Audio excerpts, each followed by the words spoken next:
Good afternoon and welcome everyone to our Golden Graduates Week 2021. My name is Ashley Meissner and I work on the Affinity Engagement team here in the Office of Alumni Relations. And though I'm sad that we could not celebrate this year in person, I'm excited to see so many of our Golden Graduates alumni joining our virtual sessions this week. I also want to give a special welcome to our classes of 1970 and 1971 who are celebrating their 50th reunions this year. So congratulations on that milestone. And before we begin today's presentation, I do just want to go over some Zoom housekeeping reminders. So if everyone could please just make sure your computer or phone is muted throughout the session to ensure a quality experience for all.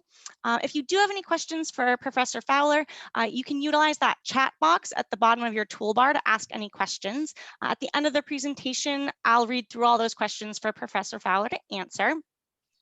If you do need it, automated transcription services are available for this event, and you can hide or show those subtitles or the live transcription panel via that CC Live button at the bottom of your toolbar as well. And then finally, we are recording this session for those who are unable to attend.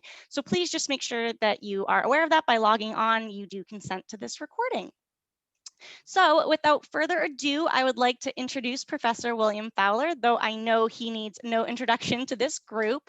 Professor Fowler is a distinguished professor of history emeritus at Northeastern University and received his undergraduate degree from Northeastern in 1967, as well as an honorary degree in 2000 and his PhD from the University of Notre Dame. At Northeastern, Professor Fowler taught courses in a variety of subjects, including American colonial and revolutionary history, the history of Boston and New England, and military history, to name a few. He's written a number of books on those subjects and is currently writing a biography of George Washington in the years leading up to his presidency. So I know many of you knew or took one of his classes at Northeastern, and I'm excited to welcome him today as he discusses the origins of our Constitution in the dramatic and sometimes contentious convention, which representatives gathered to write that famous document that begins with "We the People." So Professor Fowler, I will turn it over to you. Well, thank you, Ashley. You know, this is fantastic. I've always wanted to teach a class where the students are on mute. Okay, so this is a delight. But you know, there's a downside to this too. And here I am. I'm looking at you, and I see all these faces in the neat little boxes. And when I was teaching in class with real students, I always wondered sometimes if I was communicating properly. Did my students really understand what I was saying? And now as I'm talking to you, I wonder, it gets even a little bit more complex. And as I was thinking about that and discussing this with Ashley, I was reminded of a story about Adlai Stevenson. Now, I don't have to introduce Adlai Stevenson to this group. We all remember Adlai Stevenson. You remember Mr. Stevenson ran for president. On one occasion, he's a very eloquent speaker. And on one occasion, he had finished a speech, and a person came running up to the rostrum and said, "Oh, Mr. Stevenson, that speech was wonderful. It was marvelous. It was absolutely superfluous." Adlai Stevenson looked back at this person. He had a rather puckish sense of humor. And he said to this person, "Why, thank you very much. And I expect you would like me to publish it posthumously." To which this person looked back at Adlai Stevenson and said, "Oh, yes, Mr. Stevenson, yes. And the sooner the better." So I hope that this communication device works better than that did for Adlai Stevenson. But in any case, welcome and thank you. And welcome the 50-year Golden Grads. I had my initiation 4 years ago, so I'm a little bit ahead of you, but you're catching up very quickly. And so this afternoon, I want to talk about the origins of our Constitution. The men and women who settled in the 17th century here in Massachusetts, and most likely in all of North America, were of English origin. They prided themselves in their rights as citizens. They demonstrated that in a very dramatic way in the town of Sudbury. Some of you may remember Sudbury, just west of Concord. 1649, the people of Sudbury were having some kind of dispute in the town about some fence line, something like that. And the General Court in Boston, the colony governing authority, sent a committee from Boston out to Sudbury to help the folks in Sudbury solve their dilemma. John Ruddock, selectman in the town of Sudbury, met this committee from Boston on the edge of the town, looked at them and said, "You may go back to Boston, for we shall be judged by men of our own choosing." That was a pretty dramatic statement. We shall be judged by men of our own choosing. And they meant that. And through the 17th century, indeed, people of Massachusetts and elsewhere did develop a very firm sense of, if not self-government, certainly of identification. 3,000 miles of the Atlantic Ocean separated from their home back in England. And so they of necessity had to find and do for themselves. Well, then comes the American Revolution, the break with England. It was a dramatic break, and it left the people of America, the people of the colonies, in a place where they were quite uncomfortable. Here you see the town of Stockbridge, Massachusetts, writing to the Provincial Congress in Boston, telling them, "We are lost in the boundless field of uncertainty." That is to say, what government do we now have? How will we be governed? Who shall govern us? They were in this field of uncertainty. This field of uncertainty, though, had some solutions.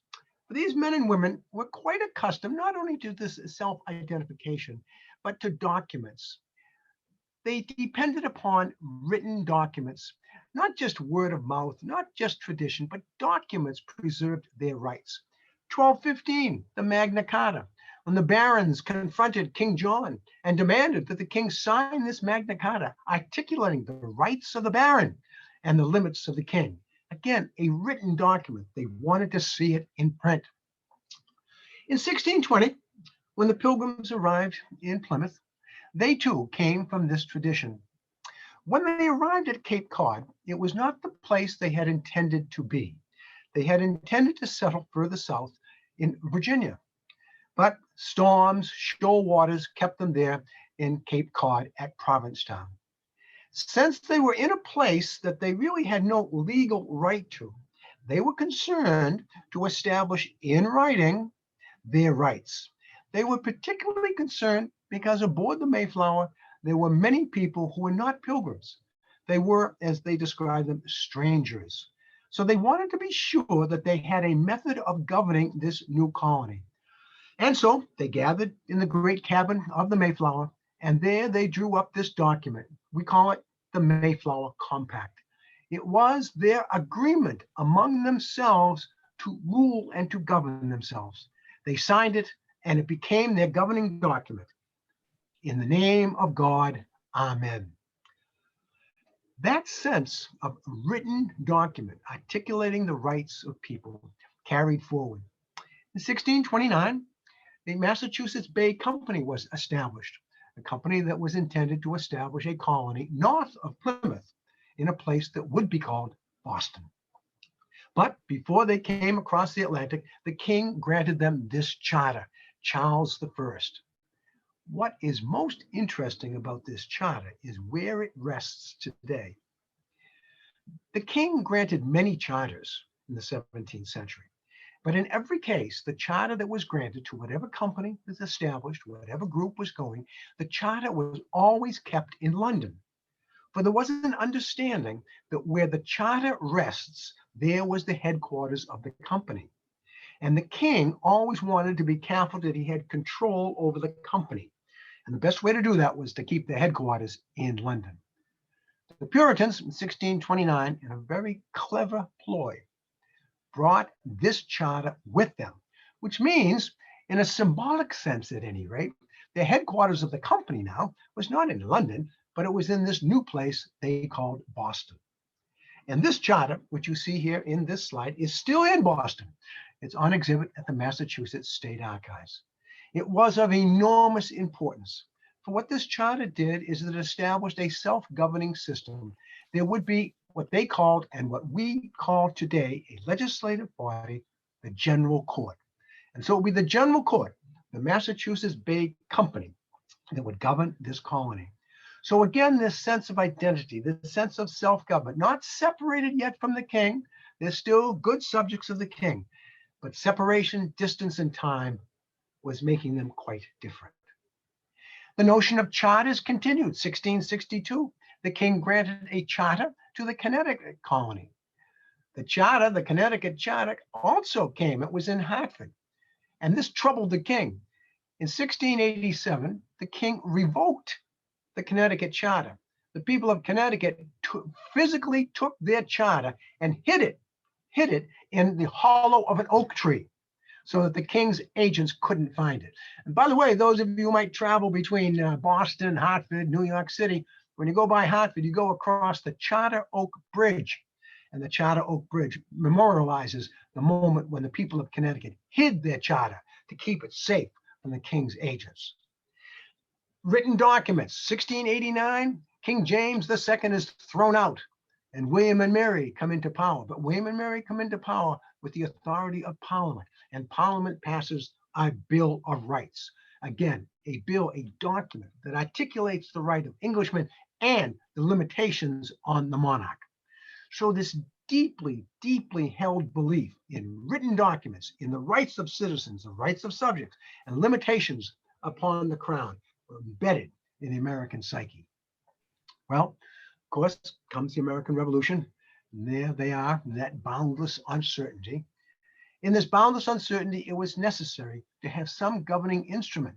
We couldn't just wander around. And in July of 1775, in the Second Continental Congress, Benjamin Franklin, delegate from Pennsylvania, proposed a governing document, a document that would bring the 3 colonies. Keep in mind, by the way, that these 13 colonies were separate entities. In the time of royal authority, they had never been together in any fashion. They were held together by the crown. Now they're separate entities, and Franklin and others realized that they must come together in some organization. And so Franklin's proposal was taken to the Congress. And in June 1776, about a year later, it took them a long time, the Congress established a committee to prepare and digest the form of a confederation. So here we have 1776, before we have declared independence, 1776, the beginnings of a confederation to bring these 13 colonies, shall we now call them states, together. July 12th, 8 days after the Declaration of Independence, the committee reported a draft. The Congress debated the draft for several months, till finally, calling it now the Articles of Confederation, they sent the Articles of Confederation, this governing document, out to the state legislatures for approval. Things didn't go very quickly in the 18th century. It took them almost a year, a little over a year, until finally the last state to ratify, Maryland, ratified the Articles of Confederation in 1781. We now had, for the first time in our history, our first Constitution. Indeed, the Constitution we have today is technically the second Constitution. So now in 1781, we have our first Constitution. The next day, March the 2nd, the Congress assembled under a new form of government. So the new Confederation Congress convenes on the 2nd of March, 1781. And here you see the 13 states as they ratified the Confederation. Virginia the first, Maryland the last. 13 states now drawn together, meeting in Philadelphia at this time to govern this new nation. And you might put new nation in parentheses because we're not really a nation yet.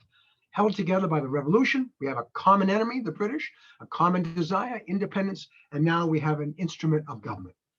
The Articles of Confederation and perpetual union between the states. It turned out not to be perpetual, of course. 6 years later, we'll have another constitution, but now it is our governing instrument. The first president of the Confederation is John Hanson. Here you see Charles Thompson in a rather famous letter. Charles Thompson was the secretary of the Congress, of the Confederation Congress. Here he's writing to George Washington, who was at the time the commander of the Continental Armies. He writes to George Washington on November 5th, 1781, informing him that John Hanson has been elected president. So in one of those cocktail hour quizzes, if someone asks you who was the first president, you might be able to say John Hanson was the first elected president of the United States under the Articles of Confederation. Now, the Articles did have certain strengths. They did unite us in the war against Great Britain. Through the Articles, the Congress had the authority to declare war and make peace. They could coin and borrow money. They could negotiate and sign binding treaties, and they could operate a post office. That was about it, though. That was about it. What they could not do is that they had no power whatsoever to coerce the states. In other words, if the states refused to do something that the Congress wanted them to do, they had no power to coerce the states. They could not tax. The Confederation Congress would send out what they called requisitions. The requisitions were, in essence, would you please send us the following amount of money? And quite often the states did not send the money. So the Congress had no coercive power to collect taxes. They could only ask the states for money. They had no executive. John Hanson was the president, that's true, but he was only the president inasmuch as he presided over the Congress, over the Confederation Congress. He had no executive authority. And most important at all, the greatest weakness, one state, one vote. There were 13 states, there were 13 votes. That was fine for Rhode Island, the smallest state in this union, but Virginia didn't like it very much, the most populous state. So this was a point of contention, constant contention. But nonetheless, under the Articles of Confederation, when it came to a vote in the body, one state, one vote, it really hampered it and in fact paralyzed the Confederation. Although the Confederation has gotten a bad press because it was so weak, it did accomplish some important things. It settled the issue of Western lands. The United States became heir to vast territories between the Appalachian and the Mississippi River, vast territories that were unorganized. We had to figure out how to organize them, how to sell them, how to survey them. And the Confederation Congress, in two very important acts, settled the matter. Land Ordinance of 1785, in which they divided up the area into townships, and then the Northwest Ordinance of 1787, which provided for a means of governance and allowed for new states to be admitted into the Union from these Western lands. And most importantly at all, despite all of its weaknesses, the Articles of Confederation preserved the Union. It kept the states together, tenuously to be sure, sometimes not altogether happily, but it did keep the Union together in this period of deep trouble. Now, while the Articles of Confederation were being written and implemented to be a national governing body, the 13 states, and let's call them now states, had a problem about those living in uncertainty. With the king gone, the source of authority was gone. And so each of the states now had to reorganize. And they chose, in good English fashion, in the terms of the Magna Carta, the Bill of Rights, to write a governing document. We're not going to leave it to tradition or common law. We're going to write a specific document. And so the states, each state independently, wrote their own constitution. New Hampshire was the first in 1776. Then you can see the list of others that gradually wrote their own constitutions. Let me observe here something that I think is very important. From 1776 through 1787, when we wrote our own federal constitution, dozens of constitutions were written. It was those few years, those 11, those 12 years, perhaps one of the most productive periods of political history in all of world history, when you realize how many constitutions were written, major constitutions, the articles written, the rights of people identified. An amazing, amazing accomplishment in intellectual vitality and political vitality, which the world hadn't seen before, and I would suspect has not seen since. Among those constitutions, of course, that were written during that time was the Constitution of Massachusetts. When the town of Stockbridge confessed that they were in uncertainty and they turned to the General Court for advice, the General Court, in its own wisdom, decided they would solve the problem. And so the General Court decided to write a constitution, which they did. They wrote it in 1778. They then sent the Constitution out to the various towns for their approval. The results came back with thunder. The towns wrote back to the General Court in Boston to cannot write a constitution. A constitution cannot be written by the body that it is intended to govern. That is sort of, we would call it a conflict of interest.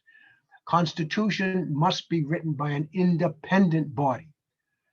The General Court took the lesson, and about a year or so later, they called for a general convention that representatives from all of the towns elected specifically for the purpose of writing a constitution would gather to do that task. They also said no elected officer of the General Court can be a member of this committee, can be a member of this convention. It has to be the citizens coming from the various towns, independently elected. And so they did. And in 1780, the Massachusetts Convention assembled in Cambridge.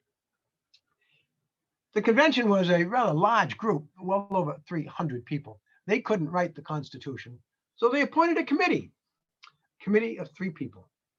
James Bowdoin. Bowdoin was a very prominent Boston merchant.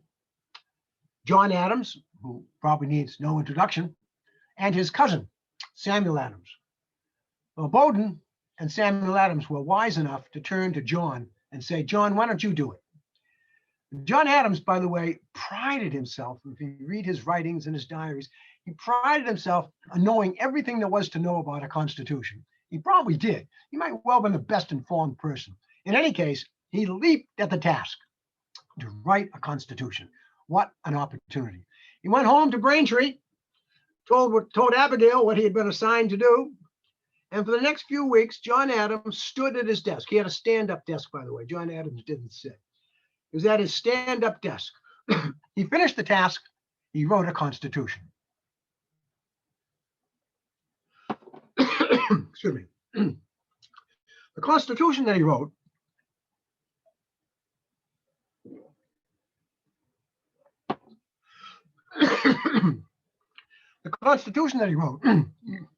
begins with a preamble.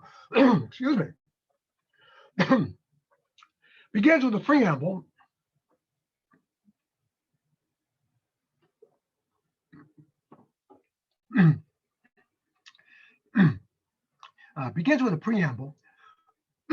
and then lists, 30 rights, 30 individual rights of citizens.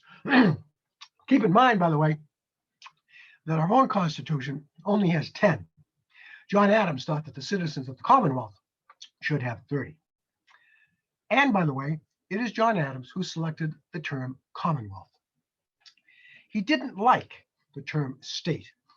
For John Adams, the term state represented alien power. No, this would be a commonwealth. The wealth of the people come together. Well, Adams's Constitution was approved. It is today the Commonwealth's Constitution. It is the oldest written constitution still in use in the world. Massachusetts holds that distinction. It's still, with many, many amendments to be sure, but it still governs us. In these various constitutions, and specifically in the Massachusetts Constitution, certain themes began to emerge. Separation of powers. That is to say, there needed to be an executive, a judicial, and a legislative. And they needed to be separate. They needed to write a constitution, a convention to draft it. The constitutions ought not to be written, again, by the governing body. It should be written by the people at a special occasion. It also had to have the approval of the people. That is, when a constitution was written, it had to be returned, the document returned to the people, not to a legislature, for the people's approval. And finally, that a constitution had to have a declaration of rights, rights of the citizens. Constitutions give a mechanism for government, but it must also have a list of those things that the citizens retain, despite whatever power the central government has. Well, 1 year later, Yorktown, General Cornwallis surrenders. The American War of Independence is essentially over. It'll take a couple of years for a peace treaty to be signed, but the war is over. We have achieved our independence. Are we a nation? Washington was very much aware of the precarious nature of the Union and how fragile it was. At Newburgh, New York, he articulated in March of 1783, when there was a near mutiny of his officers who hadn't been paid. Washington stood before them and gave a speech in which he rallied them to the support of the new nation, telling them, "I stand as citizen and soldier." Washington's concerns now were no longer those of the commander-in-chief of the American army. His concerns now, he was the first, most important citizen of this new republic. He expressed his concern to the states. He wrote a letter to all of the governors of the states in June of 1783, just as he was about to leave office. He's told them that I meditate to pass the remainder of my life in a state of undisturbed repose.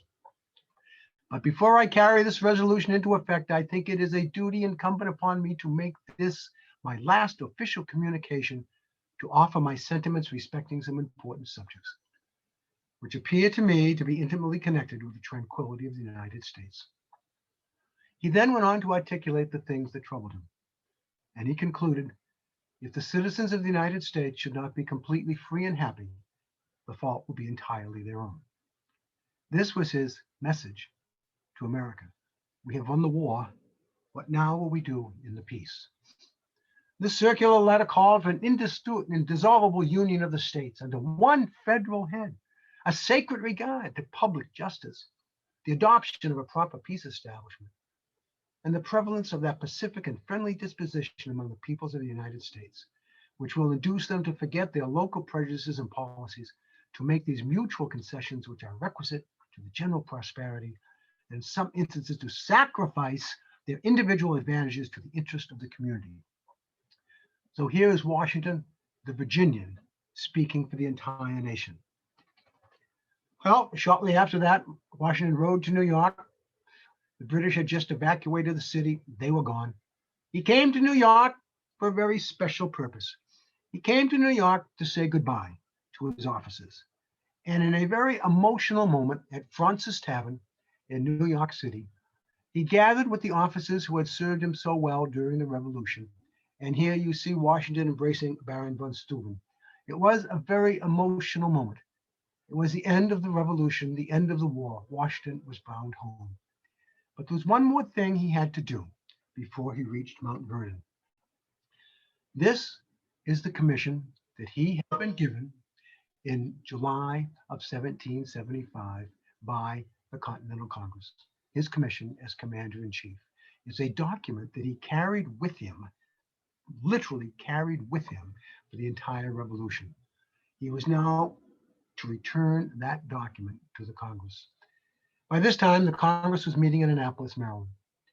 Washington arrived in Annapolis, and on the 23rd of December, 1783, he knocked on the doors of the Congress.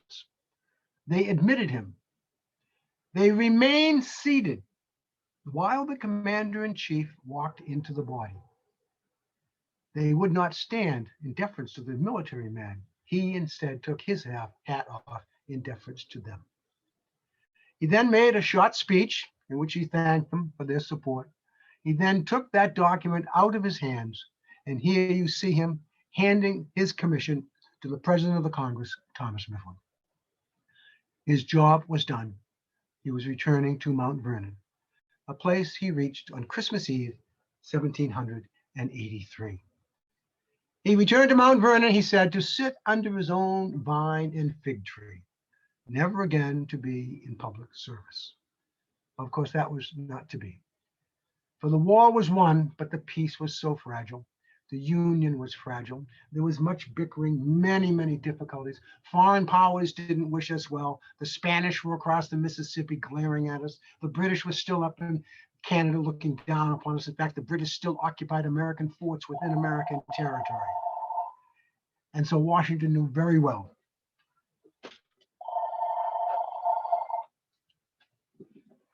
knew very well that this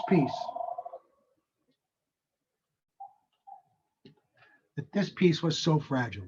Here you see the Treaty of Paris, signed in Paris, that brought us peace, but the Union was still in peril. He wrote to his friend, the Baron Chariot. He said, I am at length a private citizen of America. On the banks of the Potomac, where under my own vine and my own fig tree I shall view the busy world. I am not only retired from all public employments, but I am retiring within myself and shall tread the private walks of life with heartfelt satisfaction. Well, he couldn't really. He watched what was going on in the Union, and it distressed him deeply.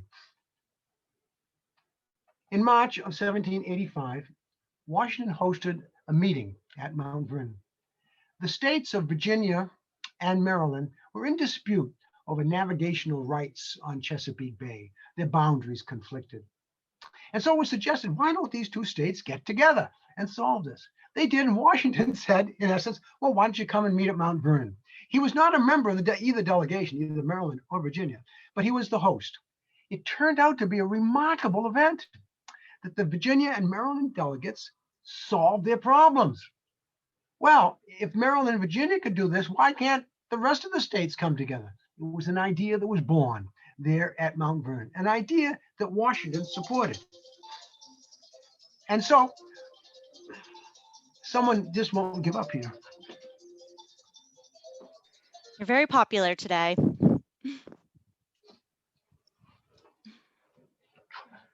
Don't you hate cell phones? Anyway, and so the idea came that the other states ought to come together to discuss their mutual problems. This was problematic, very problematic. But we think now of success, but failure was far more likely. And the idea of calling the states together for another meeting wasn't altogether popular. Here you see James Madison.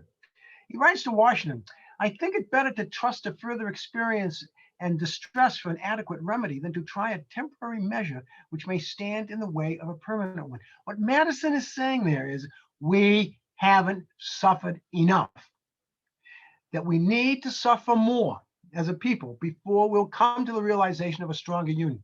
If we meet now and fail, it will be a catastrophe. Madison was right. If they met prematurely and couldn't come to an agreement, it would have been a catastrophe.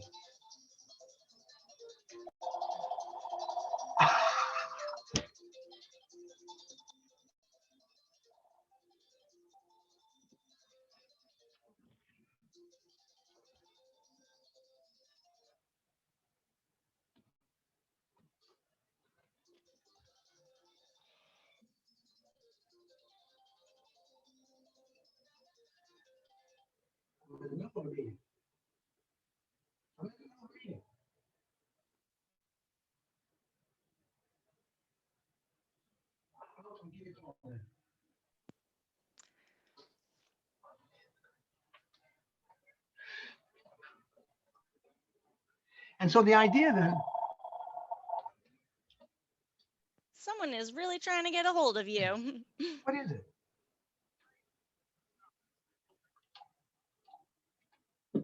All right. In any case, John Jay, another friend of Washington who also advocated a national solution, wrote to Washington about this. And Jay believed that a general convention would be expedient. So there are 2 points of view here. Madison is very cautious. If we have one and it blows up, we're all dead. And Jay is saying, no, we must have a convention. It would be expedient. And now, but the question now is from both Madison and Jay and others, Mr. Washington, will you come to such a meeting? It's an unknown question. Washington is very, very reluctant to give his support to such a meeting for the same reason that I mentioned before. Washington is very concerned that his reputation is at stake. If we have a meeting and it doesn't work well, people are going to think that I'm at fault. Here he says, we are certainly in a delicate situation, but my fear is that the people are not yet sufficiently misled to retract from error. They haven't been punished enough. To be plainer, I think there is more wickedness than ignorance mixed with our counsels. Under this impression, I scarcely know what opinion to entertain of a general convention. Then he goes on to say it's necessary to amend the articles. He understands that, but the general convention, a very, very risky proposition. Nonetheless, there will be a general meeting. It's held in Annapolis in September of 1786. And Washington's prediction sort of comes true. A call goes out from Virginia for all of the states to meet in Annapolis. Only 5 states show up. Only 5. Washington does not go. Washington does not go, but only 5 states show up. This is not a success. However, the men who met at Annapolis took the opportunity, they snatched a little bit of victory out of defeat and said, well, we can't do anything here, but why don't we suggest to the Congress that they call a general convention? Well, that's a little problematic too, because the Congress is a very prideful organization, and the Congress is not likely to call for a meeting that might abolish the Congress. But nonetheless, the men in Annapolis do write a letter to the Congress suggesting that the Congress call a general meeting.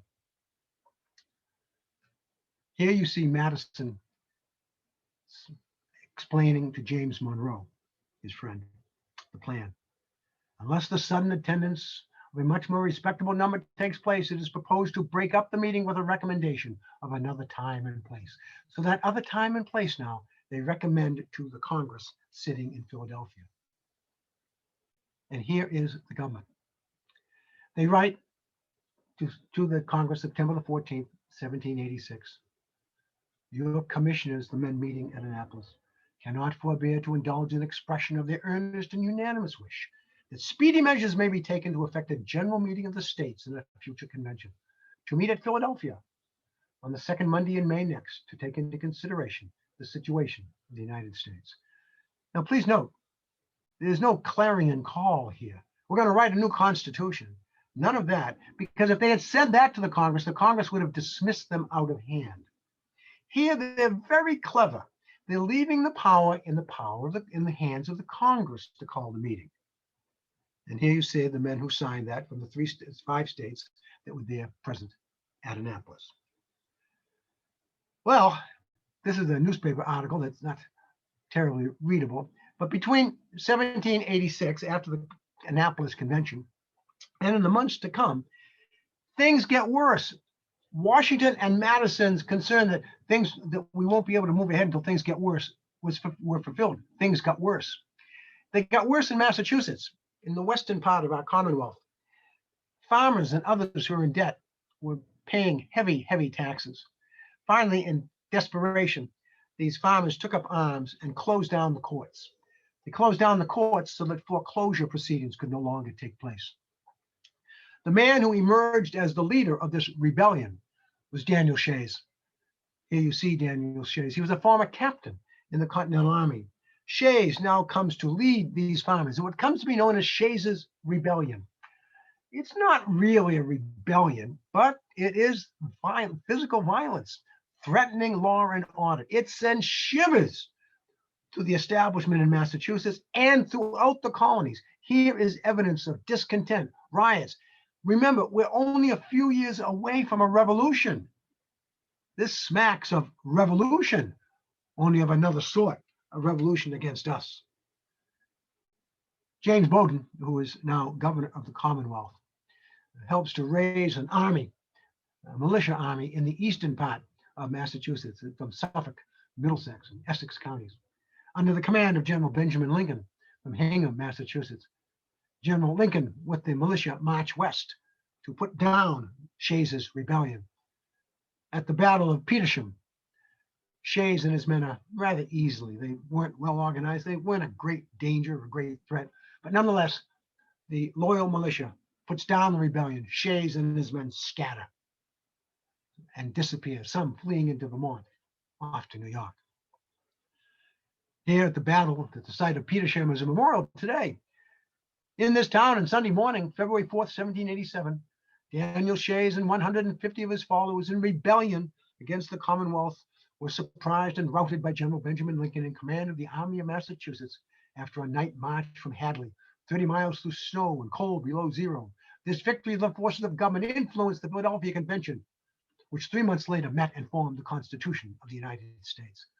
Oh, indeed, it did influence the convention. It certainly influenced some people who saw Shays' rebellion with great horror. Here you see a letter from New York by the source of evil to Washington wants to know what's going on, what's going on. Abigail Adams is writing from Braintree, which talks about the tumults in my native state, which you inquire.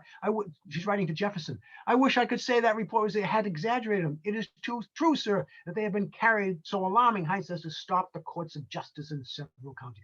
Ignorant, restless desperadoes without conscience or principles have led a deluded multitude under pretense of grievances which have no existence but in their imaginations. She was completely wrong. She was totally wrong. But she reflected the view of the establishment that indeed they had now seen a mob. Again, the kind of mob that they remembered from the Revolution. They were concerned the government was powerless to stop, powerless. Washington knew a great deal about what was going on in Massachusetts. He was very, very well informed. And he said, I fear the state of Massachusetts have exceeded the bounds of good policy in disenfranchisement. Punishment is certainly to the disturbance of a government, but the operations of this act is too extensive. It embraces too much and probably may give birth to new instead of destroying the old leaven. So here, Washington is saying the people of Massachusetts have come down too hard on Shayites, but nonetheless, that may indeed inspire other revolts, other rebellions. And so Washington wrote a long letter in which he expresses his concern what is going on in Massachusetts, the fear of it. The recommendation from the Annapolis Convention is followed through by the Congress, and they do call for a convention. Washington approves of the convention, and here you see he writes to his friend Madison. By the way, at this point, Washington and Madison had become rather close friends. They didn't really know each other much before the Revolution, and during the Revolution, they only met once or twice. But James Madison, who's perhaps the most clever politician in this age, knows Washington well, and the two of them have similar goals. But Washington is still quite uncertain, quite uncertain. I'm glad to find, he writes Madison, Congress have recommended to the states to appear in the convention proposed to be held in Philadelphia on May 1. I think the reasons in favor have the preponderancy of those against the measure. It is idle, in my opinion, to suppose that the sovereign can be insensible to the inadequacy of the powers under which it acts, and that seeing it should not recommend a revision of the federal system when it is considered by many is the only constitutional mode by which defects can be remedied. However, he continues to say, good luck, God bless, but I'm not coming. Great pressure is brought upon Washington. Madison, Jay, Hamilton, some of the others who are pushing this know that without him, they cannot succeed. Without Washington's presence and support, he is the great man. He is the idol of America. He cannot sit this out. And so here you see, bringing pressure of Washington to come to Philadelphia, to be there at the convention. He finally did agree to come. In a letter which is really, he's a bit like Hamlet, to be or not to be. He says, yes, I will come, but only if my rheumatism allows me to come. Yes, I will come, but you know, the weather may be bad and I may have to stay on the farm. He goes back and forth, but finally he agrees. He will come to the convention. So the Congress has called the meeting from November through February, November 86 and through February of 87, the states elect delegates. One state refuses to elect delegates, Rhode Island. Rhode Island adamantly refuses to attend the Constitutional Convention. They will have no part of this. They see it as a device to intrude upon their rights as a state. They meet according to the call on May 14th, 1787, but there's no quorum. The only people who show up are the people from Virginia and New York. And so for a few days, they just really sit around and wait until finally, by the 25th of May, 11 days it takes for everybody else there's a quorum present. And on the 25th of May, 1787, the Constitutional Convention convenes. Who's there? Washington's there, and Franklin's there. The great figures, the two greatest figures of the American Revolution. But some of the luminaries from the Revolution are not there. John Hancock's not there. He's back here in Massachusetts trying to govern the Commonwealth. Jefferson is in Paris, France, representing the United States and having a pretty good time, by the way. And John Adams is in London, representing the United States and Great Britain. This is one of the moments in John Adams, which he was really quite sorry that he wasn't home. So two are there, Washington and Franklin. And it's important that they are there, not only for what they say, but they really don't say very much. Washington, in fact, speaks only once. During the entire convention, he speaks only once. It is his presence that counts. And it is Franklin's presence that counts. The two great men are there, and by being there, they reflect their support. 55 delegates are elected by the states, and it's interesting to look at who they are. They're young men. Average age is 42. 5 are in their 20s, 5 in their 30s, 4 in their 60s. Franklin, at age 81, is by far the oldest. As I look upon these demographics, I wonder if we did a cross-section of the Congress of the United States, if they'd come out as young.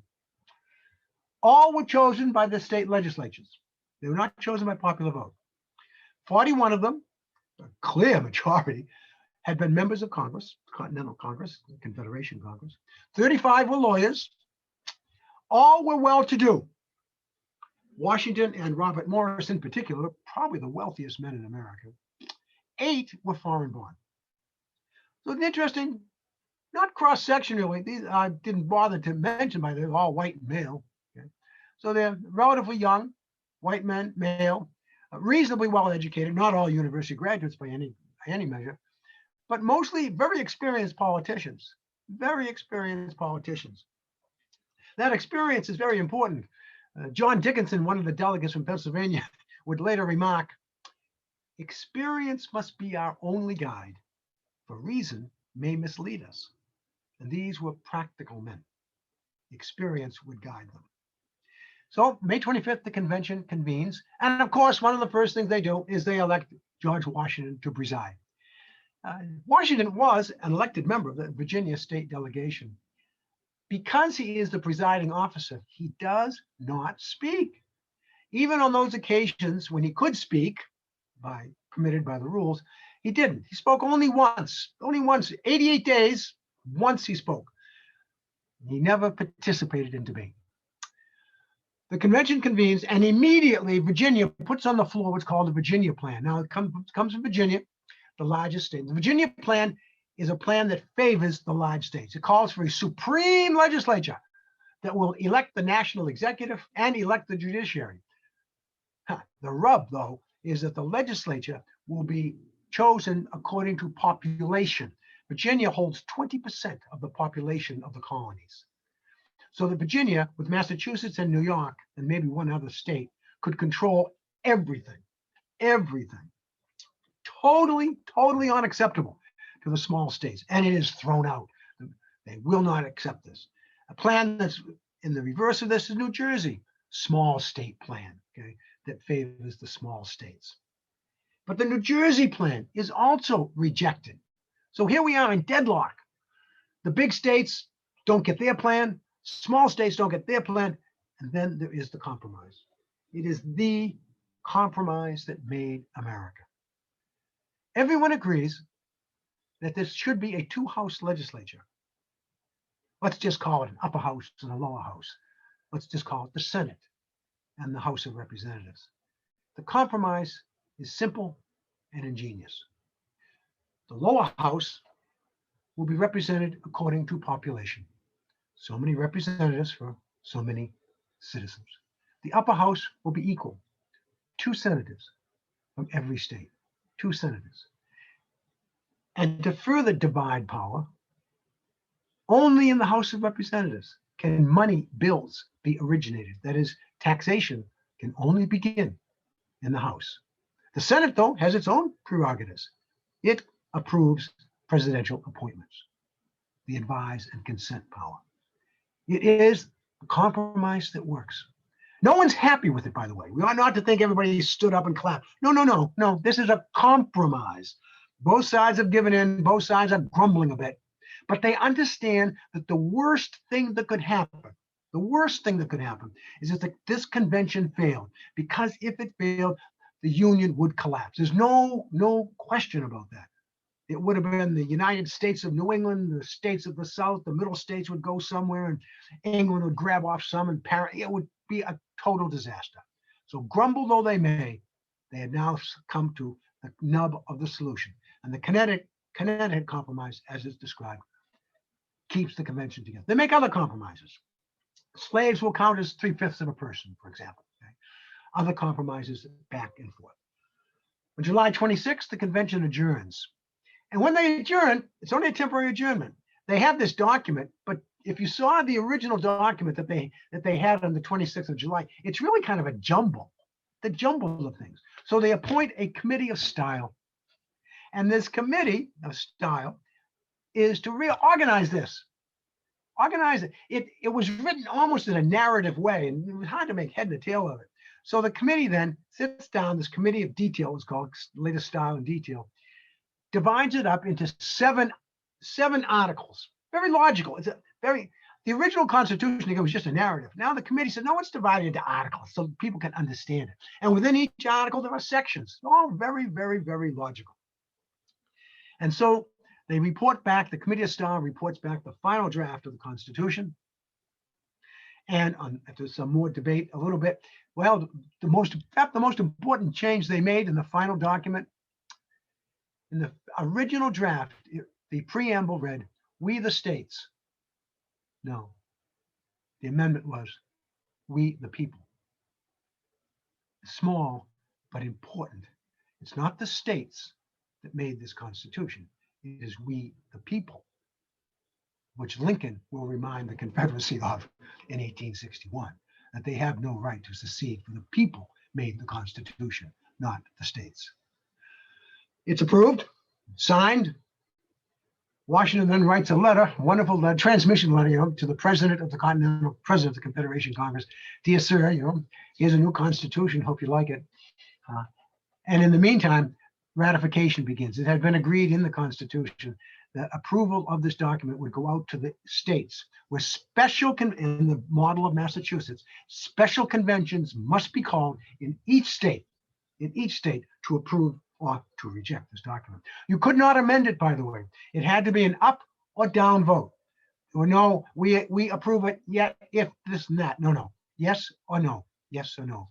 Then Madison, Jay, and Hamilton go to work to write a series of essays that together are known as the Federalist Papers. At the time, they had no collective title. They were just essays that appeared first in New York newspapers and then spread throughout the colonies, arguing for ratification of the Constitution. Here you see the Constitution as it was distributed and signed to the states for their examination. The 7 articles, the first one, they didn't really write them in order of importance, but I think they had something in mind when they said the legislative power is Article 1. And then the executive judicial power, separate articles about the states, the amendments, how you amend the Constitution, the supreme law, ratification. And here it was for the states to examine. Washington here taking the Constitution, then transmitting it to the president of the Confederation Congress. One little sidebar, by the way, records of the Constitutional Convention, not great. There is a journal that was kept by a man named Richard Jackson, but the journal is very skeletal. It records motions made, motions approved, motions, nothing about debate. Little James Madison, he's called Little James Madison, by the way, because he was only about 5 feet tall. Little James Madison, he was there. He had 100% attendance. The two of the people who were 100% attendance, Washington and Madison, they were there at every session. Madison took a chair and literally sat right in front of the president and took notes, recorded everything. And it is Madison's notes on the Constitutional Convention that are the prime source of our information as to what went on. Other members kept notes, but somewhat erratically. Madison kept, well, we think a complete record.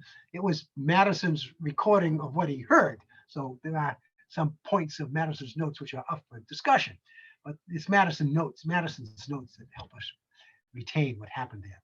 When the convention finally adjourned, Madison took his stuff home. It won't be printed, won't be shown to the public, by the way, until 1830s. It's a long time before we really know what was going on. In the meantime, the convention tells Washington, Mr. Washington, why don't you take everything else home? And so Washington took all the official papers of the convention home to Mount Vernon. He didn't bring them back until 1796. So the records of the convention, they are there, but and as accurate as, well, we'll never have any better. But Madison's notes are the key. And here is Washington with the Constitution in a rather dramatic play here, recording it, presenting it.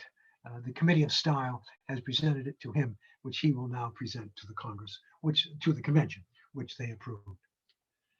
Washington kept a diary for nearly every day of his life. But his diary entries for the months during the Constitutional Convention, he didn't say anything. Got up, had breakfast, had tea at the Powell's, went riding in the countryside. He never mentions anything that goes on in the convention. He and others had taken a vow of secrecy. We promised not to tell anybody anything. And they pretty much held to it. That's unusual, isn't it? They pretty much held to it. The Washington's diary is really of little help other than his social. He had a rich social life. But here he is, on Monday the 17th, the day they vote the Constitution. And this is all he records in his diary of this incredibly momentous moment. Met in convention when the Constitution received the unanimous assent of 11 states, and Colonel Hamilton's from New York, the only delegate from Benson Convention, and was subscribed by every member present except Governor Randolph and Colonel Mason from Virginia, and Mr. Gerry from Massachusetts. You see, New York couldn't vote. The rule was if you had only one delegate present, you couldn't vote. Hamilton was the only delegate from New York present at the vote. Although he voted in favor, it didn't really count. And the members who voted no, Colonel Mason from Virginia, his neighbor, George Mason, lived next door to him, and Randolph, the governor of Virginia, they both voted no for reasons that we don't really have time to go into now, but they voted no. And Mr. Gerry from Massachusetts, Elbridge Gerry from Marblehead, voted no. Gerry voted no for a very interesting reason. He voted no because he said there is in this document no Bill of Rights. Gerry was adamant that there needed to be a Bill of Rights for the citizens, which he would get later, to be sure, very soon. But for this moment, Gerry looked at this document and said it gives too much power to the government and no power to the people. So he voted against it. Next day, the 18th, Tuesday, they finished what private business I had to do in the city this forenoon, took my leave of those families in which I had been most intimate, dined early at Mr. Morris's with whom I lived, and Mr. Gouverneur Morris. I parted at Gray's Ferry and reached Chester on his way home. So Washington's on his way home to Mount Vernon. But the Constitution has yet to be ratified. The Federalist Papers, Jay, Hamilton, Madison, are going to be essential. The Federalist Papers are so important in our history that they remain today often, frequently cited in Supreme Court and other kinds of federal jurisdictions as evidence of particular interpretations of the Constitution. They are absolutely vital. Hamilton wrote 51 of them. Madison wrote 26. John Jay wrote 5. By the way, classic faulty memory. Years later, when historians come by or others come by and they ask, well, now, how many of those Federalist Papers did you write, Mr. Madison? Or did you write, Mr. Hamilton? Or you, Mr. Jay? Every one of these three gentlemen exaggerated their contributions. They all claimed authorship for more than they actually wrote. How do we know? Well, through the methods of computer analysis. Some years ago, some computer historians took up the task, took the known writings of these various men, then the writings of the Federalists, compared the two texts, and came up with this. Hamilton, his score, 51, so he did write a lot. Madison, 26, John Jay, 5. Essential in the ratification process. How did these men feel about the document? Were they wildly enthusiastic, those who voted for it? No, they weren't. No, they weren't. They did compromise. What was driving them? What Washington wrote here to Edmund Randolph. He's writing to Randolph, who had voted against the Constitution, his friend, the governor of the state of Virginia, telling Randolph, there are some things in the new form I will readily acknowledge, which never did, and I am persuaded never will, obtain my cordial approbation, but then did conceive and do now most firmly believe that in the aggregate it is the best constitution that can be obtained at this epoch, and that this or dissolution of the Union awaits our choice. So there it was. Did Washington think it was the greatest thing? No. Did Madison? Did Jay? Did Hamilton? Obviously Mason and Randolph and Gerry didn't think so. And what about the other 40 to 50 delegates? Were they wildly enthusiastic? No, they were not wildly enthusiastic. Some more than others, but No one thought it was perfect. But what they did know is that they didn't have the Union would collapse. It would be catastrophe. And in that, they were right. They were absolutely right. If that meeting in Philadelphia had indeed collapsed, the Union would have collapsed as well. Here you see some of the cartoons that were presented at the time. There's a wagon in the middle, and you see the horses or men pulling on one side, pulling on the other. The Federalists, the anti-Federalists trying to pull this wagon apart, going in different directions. The country was split. There's no question about it. When the votes came up in the various conventions, it was clear. In some states, it was very popular. In some states, not so popular. Here we see the 11th pillar. Will the 11th pillar be added? The 11 states now be added to the Constitution as they put this edifice in place. How did ratification go? Well, Delaware was right there. You ever notice on Delaware's license plate, it says Delaware, the first state? Well, that's what they mean. Delaware was the first state to ratify. They did it unanimously. They were in a hurry to get it over with. Pennsylvania, yeah, but see, you can see some opposition there. Yeah, okay. New Jersey, pretty much okay, fine. Georgia, okay. Look in Connecticut, there's about a third. But now look at Massachusetts. Look at Massachusetts. It was very, very close. The Massachusetts ratifying convention met at the Federal Street Church, which was close to what is now Post Office Square. Church is no longer there. The convention came in, delegates elected from all the towns in Massachusetts. It wasn't certain what this convention would do. The president of the convention was John Hancock. No one knew what Hancock's position was. Hancock was not wildly enthusiastic about a strong federal government. After all, he was the governor of the Commonwealth of Massachusetts. Did he want to have his position beneath that of a president? So Hancock was silent. The other person whose position was crucial was Samuel Adams.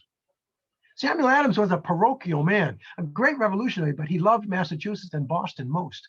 He was not a man with a national vision. What did Adams think? As the convention began its debates, it was clear that there was a majority in opposition. Many of them Shayites, delegates from the western and middle part of the Commonwealth, who were opposed to a strong central government. The convention hung on a feather. One evening, a knock came on Samuel Adams's door. Adams lived, by the way, down the corner of Washington, of Winter and Summer Street, down near where Macy's department store is now. There was a knock on his door. He opened the door. It was Paul Revere. And Paul Revere was a mechanic. He was not a member of Boston's elite, but he represented the mechanics of the town, men who worked with their hands, the strong middle class. He wanted to see Mr. Adams because he wanted to tell Mr. Adams what the mechanics of Boston thought about the Constitution. Adams said to Paul Revere, "Mr. Revere, what do your people say?" And Revere said, "The people, sir, say aye." Adams heard that message. Whatever he thought, and he had his doubts, the people said aye. The next day at the convention, he stood up and gave a speech in favor of the Constitution. Hancock then quickly chimed in. Hancock was always more a follower than a leader. The vote was then taken, and there you see the vote, 187 to 168. It was a narrow vote. But the ratification by Virginia and Massachusetts, now the two big states, set the wheels in motion. And as you can see, the other states began to follow. Maryland, South Carolina, Virginia, New York, and the other states came into line.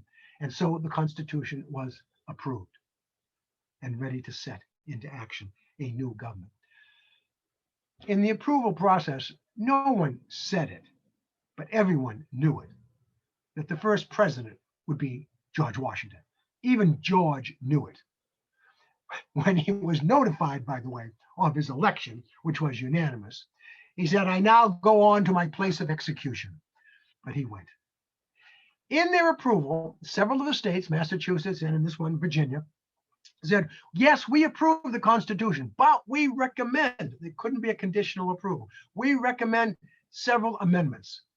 The amendments that they recommended were later taken together by James Madison, amendments suggested by Massachusetts and by Virginia and by the other states. They were taken together and wrapped together, excuse me, in what we come to call the Bill of Rights. This is the original Bill of Rights. It is, unfortunately, as it is, it has faded over time. I hope our rights haven't faded over time, but these are the original 10 amendments. Madison took it as his very special mission to write these 10 amendments. Why? Because he was afraid that people would amend the Constitution in ways to weaken the Constitution. So he saw to it that the amendments that he wrote, this Bill of Rights, did not weaken the Constitution, strengthen the rights of the populace, but did not weaken the Constitution. It was his sort of final constitutional act. And then Washington, his president, surrounds himself with a very able cabinet, very able men. Here you see them, John Adams back. John Adams will be vice president back from Great Britain. Washington as president.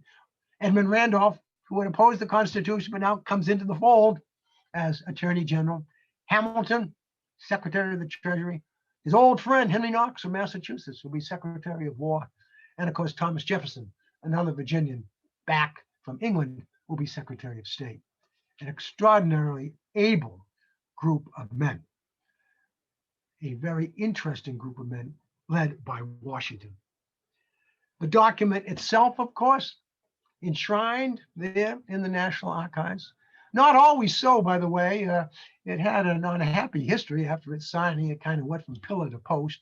You know, first it was in the State Department, then it went to the Library of Congress. It wasn't until the 1930s, with the creation of the National Archives as that repository for all of our founding documents. The document is there in that great glass case. It is, I suspect many of you have been there. It is an interesting moment when you visit this great rotunda. When you enter this chamber, there is a sort of eerie silence that is in it as you walk by and you look at the Declaration of Independence and you look at the Constitution. There's a reverence that even through today, I hope, and continues forever, a reverence that we give to these documents. But it's only a document. It's only a document. It is, in the end, just a piece of paper. 4 pieces of paper to be exact. We should be reminded, as William Penn once wrote, governments like clocks go from the motion given them by men. So the founding fathers gave us a clock. They gave us the mechanism, but it's up to us to wind it or to let it wind down, for that matter. Well, thank you. You've been very patient, very patient. And I guess you can go off mute if you like, although, as I said, I wish I had been teaching when I had the mute button. But thank you all. You've been very attentive and congratulations. I see some familiar faces there on those little square blocks. I won't pick on you, okay? I won't ask you for a comment or something like that, but I do appreciate you coming and attending this presentation. It's been my great pleasure to do it for you. Thank you. Well, go right ahead, Ashley. Oh, I was just going to thank you so much for presenting. This was absolutely wonderful. So fascinating.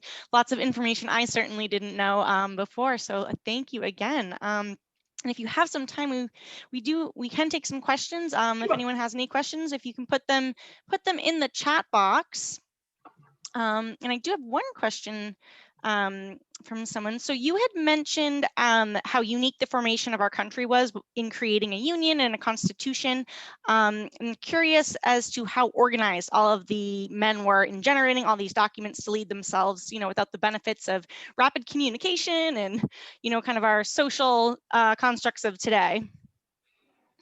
These were very, very able and clever men. Those 55 men, and by the way, there were more, actually altogether, there were about 74 men who came to the convention, but only 55 were around to sign. These were men, first, in most instances, they knew each other. I mentioned there were 41 of them who served in the Congress. Well, they probably knew one another from the Congress. They might have known one another from military service. Many of them were Revolutionary War officers. They all came from a common intellectual background. That is that they shared an Anglo world. Now, today I understand that would be seen rather narrow, and it is, and it was narrow. Well, let me just say that right out. It was a narrow world in which they lived, but they had shared values. They had a shared experience. They were men who were well-to-do. There was no one there who was in poverty. So while we tend to focus on the differences, and there were many differences, I think it's better to focus on what brought them together. And what brought them together was this sense of, well, if we fail here, we're really doomed. What brought them together was the sense that power needs to be divided. I think it was Dickinson who once wrote, power is like a hungry lion.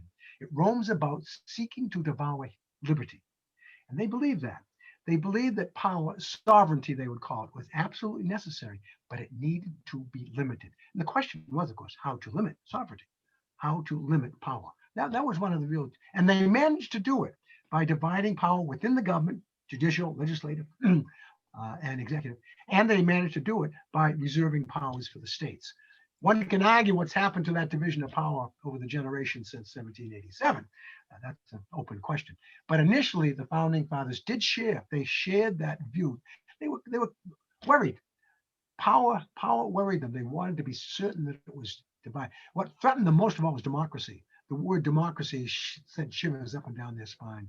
Now, I don't want to get into too much detail, but as you read the Constitution, there are many elements of the Constitution which protected the new nation from democracy. So they shared these things. Difficulties, yes, shared. And we should remember they were willing to compromise. Great.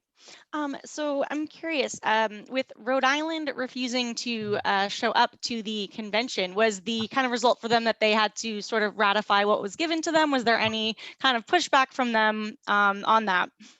Well, Little Rhode Island was a bit of a corrupt place at this time period. And the state had issued a lot of paper money, which was growing with less value every day. And since the central government, by the Constitution, has the power to issue money, they were concerned that the central government, if approved, would stop them from issuing out paper money, which they really didn't want to do. They were having a good time doing it. So, in any case, the rumor went about after the approval of the Constitution, 1789, between Massachusetts and Connecticut. And the discussion was, what part of Rhode Island do you want? And I'll take the other part. Because Rhode Island was just an outlier, just an outlier. The threat proved effective. And in 1790, Rhode Island ratified the Constitution as it was. They gained no special favors. They simply ratified it. So they became the 13th state to ratify the Constitution. Great. Thank you. Are there any other questions from folks? All right, then. Well, again, thank you for this presentation. I know there's a lot of comments in the chat box thanking you and how wonderful this was. You're welcome. Yeah, so I hope to see folks at some of the rest of our Golden Graduates events this week. And yes. Thank you again, everyone, for joining us. Congratulations, everyone. Go Huskies. Go Huskies. Terrific job. Thank you all. Thank you. Yeah, that was excellent. Thank you so much. Stay well. Everybody stay well, please.